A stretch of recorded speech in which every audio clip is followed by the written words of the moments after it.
Welcome to the Thoughtsurfer Zone. Thought for the day has to do with how to best organize people in large groups.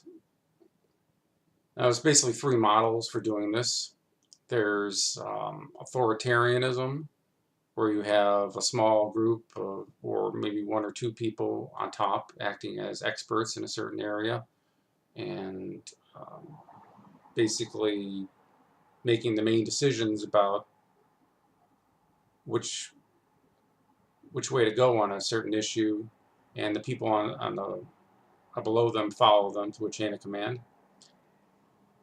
Then there's democracy, where you have a large group of people who reach a democratic consensus and everybody's treated equally. And then you have free association, where you just have individuals free associating with one another on a one-to-one basis voluntarily.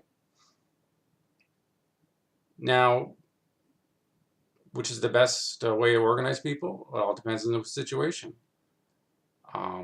If you were like in an academic situation where expertise and knowing the best solution based on being an expert in a certain area, then you would choose the first model. The military too. You need a chain of command in a military operation.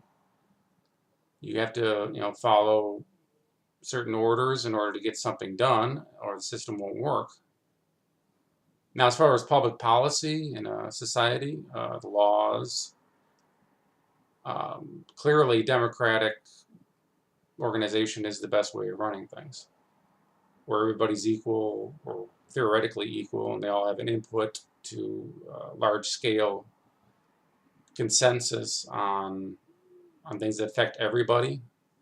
You really don't want such responsibility falling onto only a small group of people, because it affects a lot of people in very diverse ways. So therefore, you do need input from below. And same thing as far as the other extreme. I mean, you can't have complex social structures being run by free association, like libertarians say. I mean, that's simply not going to function very well.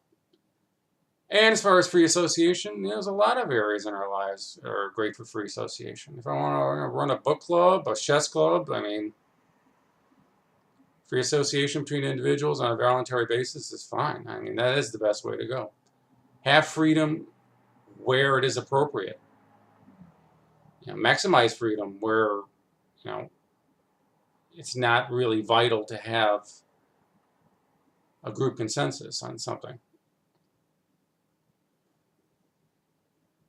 Now,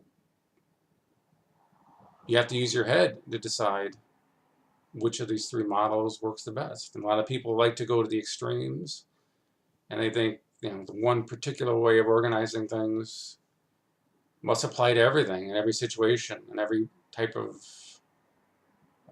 person. But you really have to think carefully about how best to serve the need depending on what the situation prescribes. And all three of these solutions must be weighed in each situation.